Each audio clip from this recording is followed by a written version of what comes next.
Hi everyone, we are the Museroll team, and our goal is to keep you informed about the music industry. We'll be the first to learn about musical and business movements of artists and labels. Do you have a passion for music? Do you want to get into the music business? Subscribe to our channel on YouTube. If you find this type of video valuable, please press the like button and hit the notification bell to stay up to date. Aubrey Drake Graham achieved his 208th hit single on the US Billboard Hot 100 charts back in March. Lil Yachty and DaBaby's Opera bank account followed a string of each other's huge releases from the rapper, including his 2009 debut single Best I Ever Had, Hotline Bling, and a guest appearance on Rihanna's 2016 smash Work when Pain 1993 featuring Playboi Carti became his 38th top 10 single in the US in May. Drake surpassed Madonna as the queen of pop. Drake is so wealthy that one mattress in his humbly named The Embassy, a 50,000 square foot, $100 million Toronto home, costs $400,000. Also included in the price is a person who comes to the house to turn the mattress. It's one thing for a non-American rapper to have achieved such success in hip-hop, but Drake goes far beyond rap. With over 28 billion streams, he was Spotify's most streamed artist for 10 years. His 5 studio albums, along with 3 mixtapes, have all debuted at #1 on the US Billboard chart and have also topped international charts. He was the first artist on Apple Music to reach 10 billion streams and 8.2 billion streams on Spotify. He was the most streamed artist of 2018.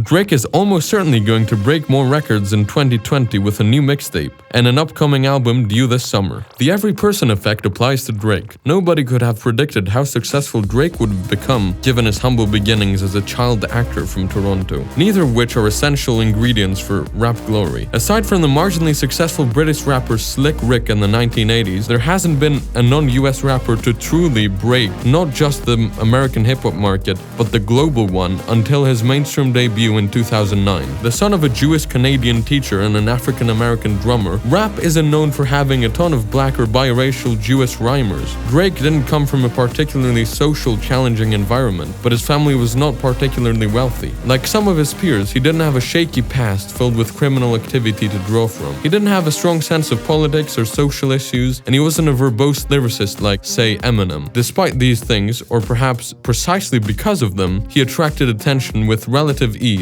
Every major rapper and record label wanted to sign the then 22-year-old after the release of his third mixtape, 2009's So Far Gone. Financed in part by the teenage role in Degrassi, The Next Generation, Drake's smooth fusion of R&B hooks and hard-hitting raps quickly won over the hip-hop heads all over the world after Lil Wayne's Young Money Entertainment sealed the deal. The follow-up to So Far Gone and Thank Me Later was slightly delayed by Drake due to an onstage fall aggravating a knee injury. Drake's questionable ACL, however, quickly acquired a life of its own and became a parody Twitter hashtag and account, Dr. Aches Knee, which remains active today. Drake may have realized the value of a viral moment at this point. Since then, he's been very astute. The popularity of Hotline Bling, 1.6 billion views, is probably due to his infamous dad dancing in the video, and many fans have become amateur sleuths to discover who the real Kiki may be. He has dominated the streaming industry, improved the success of singles with a meme in mind. He is regarded as the most memeable rapper on the planet, and more recently taken on TikTok, riding Tootsie Slide, obviously with a dance-based platform in mind. In essence,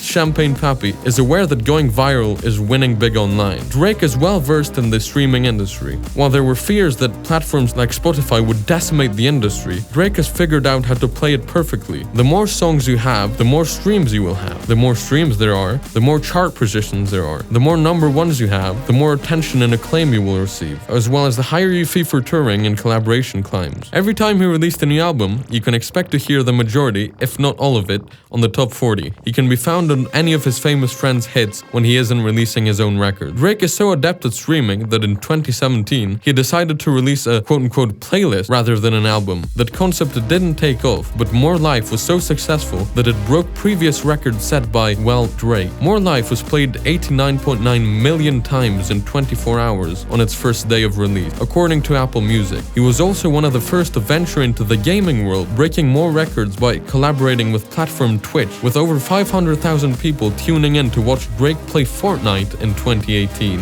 is Beef's feuds. He's had a few, and they've helped him stay relevant in the rap game, while he's cautiously crossed over into the pop world. Drake has had squabbles with Meek Mill and Joe Budden, Kendrick Lamar and Jay-Z, and allegedly been punched by Diddy, which Diddy later denied. A long-running feud with Kanye West reached a head in 2018 when Pusha T revealed that Drake had recently fathered a son. He remained silent on the matter until recent, when he shared a photo of himself with his son, Adonis, and child's mother, Sophie Brazil. Of course, none of this would get a person very far. Have you listened to an essential Drake playlist on your preferred streaming platform? He has a lot of hits, there are so many. Hotline Bling, Only One Dance, God's Plan, Controller, Work, Energy, Worst Behavior, Hold On, We're On Our Way Home, All Me, The Best I've Ever Had. He's repeatedly tapped into the zeitgeist and created a canon of incredible music. No doubt, when the 6th album is released, it will debut at #1, but for good reason. Above all and beyond, he is the king of bangers. The music industry is always changing, so don't miss the news and stay up to date. Do you want to be a part of our group? Subscribe to our channel and be the first to hear about the latest news.